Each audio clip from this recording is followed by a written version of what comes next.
میں چھت سے ریحان کے باغ میں جھانکتی تو وہ برآمدے میں بیٹھا ہوتا تھا، یا باغ میں گھوم پھر رہا ہوتا تھا، یا مجھے دیکھ لیتا تو اشارے سے کہتا آ جاؤ کافی پیتے ہیں۔ میں جاتی مگر بس 5-10 منٹ بیٹھ کر آ جایا کرتی تھی۔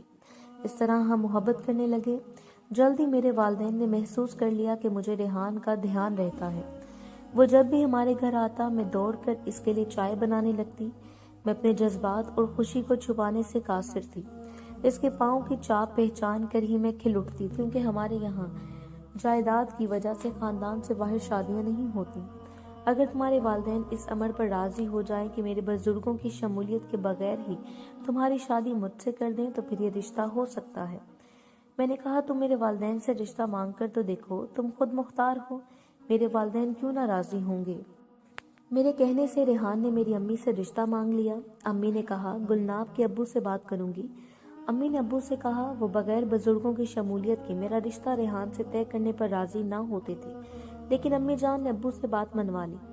ابو نے ریحان کو گھر بلایا اور تمام باتیں طے ہو گئیں۔ ریحان نے ابو کے سامنے یہ وعدہ اور اقرار کیا کہ جب تک میرے والدین اس شادی کو تسلیم نہ کر لیں آپ کی لڑکی کو میں گاؤں لے کر نہیں جاؤں گا، اور میں زندگی بھر دوسری شادی بھی نہیں کروں گا۔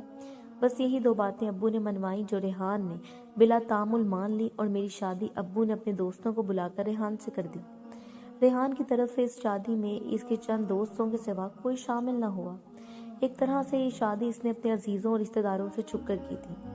ریحان کے پاس روپے پیسے کی کمی نہ تھی۔ کچھ عرصے تک تو وہ مجھے ساتھ لے کر مری، ایبٹ آباد اور دوسرے خوبصورت علاقوں کی سیر کرتا رہا۔ پھر ہم گھر آ گئے۔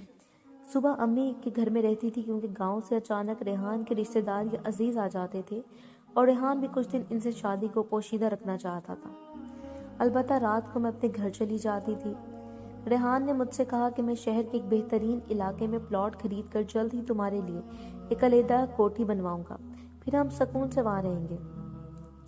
2 ماہ بعد شہر کا چکر لگانے جاتا تھا اور مجھے کہہ کر جاتا تھا کہ فلاں دن آ جاؤں گا، اور پھر ریحان واقعی اس دن آ جایا کرتا تھا۔ مجھے اس پر پورا بھروسہ تھا۔ میں سمجھتی تھی کہ دنیا میں اور سب کچھ ہو سکتا ہے، لیکن یہ کبھی نہیں ہو سکتا کہ ریحان مجھے کبھی دھوکہ دے۔ ہماری شادی کو صرف 1 سال ہوا تھا کہ ایک دن ایسا آیا کہ ریحان مجھے کہہ کر گیا کہ میں فلاں دن لوٹ کر آؤں گا، اور وہ نہ آیا۔ میں بے چینی سے انتظار کر رہی تھی۔ وہ دن گزرا، اس کے بعد کئی دن گزرے، یہاں تک کہ ہفتے مہینوں میں تبدیل ہونے لگے اور ریحان نہ لوٹا۔ میں غم سے نڈھال ہو گئی۔ میں خوشحال گھرانے کی اکلوتی لڑکی تھی۔ یہ نہیں کہ مجھے ماں باپ کے گھر میں کسی شے کی کمی تھی، لیکن ریحان کی محبت اور اس کی جدائی میرے دل میں گھاؤ ڈال رہی تھی۔ 6 ماہ گزر گئے، گرمیوں کے دن گزر چکے، سردیاں آ گئیں، لیکن میں نے وہ کھڑکی بند نہ کی جس میں جھانک کر میں ریحان کی راہ دیکھا کرتی تھی۔ ریحان جس راستے سے آتا تھا یہ کھڑکی اسی راستے پر کھلتی تھی۔ ہر روز یہی سوچتی تھی کہ آج وہ ضرور آ جائے گا، کیونکہ آج تک ایسا نہ ہوا تھا کہ جس دن کا وہ بتا کر گیا ہو اس وقت مقررہ پر لوٹ کر نہ آیا ہو۔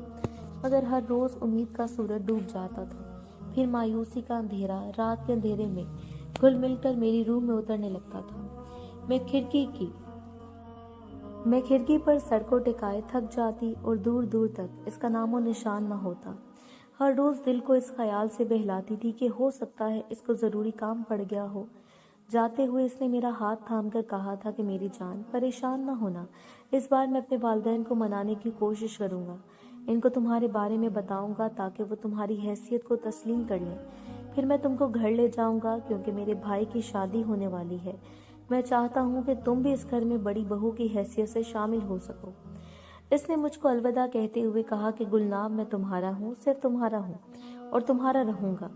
میں نے دنیا میں صرف تم کو پیار کیا ہے اور شادی بھی تم سے کی ہے، تمہارے سوا کسی عورت کو کبھی اپنا نہیں بناؤں گا۔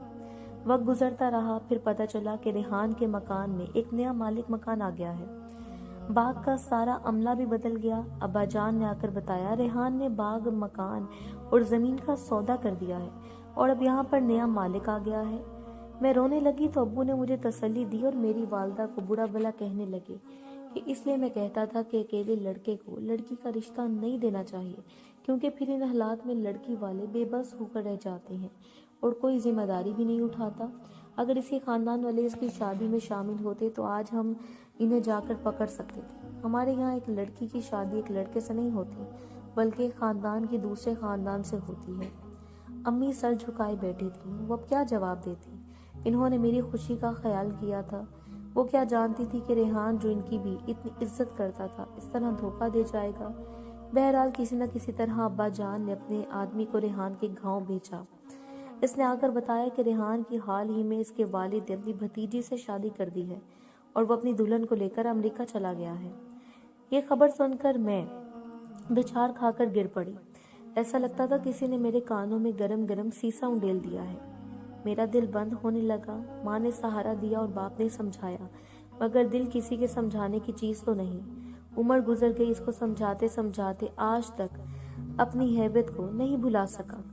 حالانکہ اس بات کو اب 16 سال کا طویل عرصہ گزر چکا ہے، مگر آج بھی کھڑکی کھلی ہے اور میں روز ہی اس میں جھانک کر اپنے من چاہے محبوب کا انتظار کرتی ہوں۔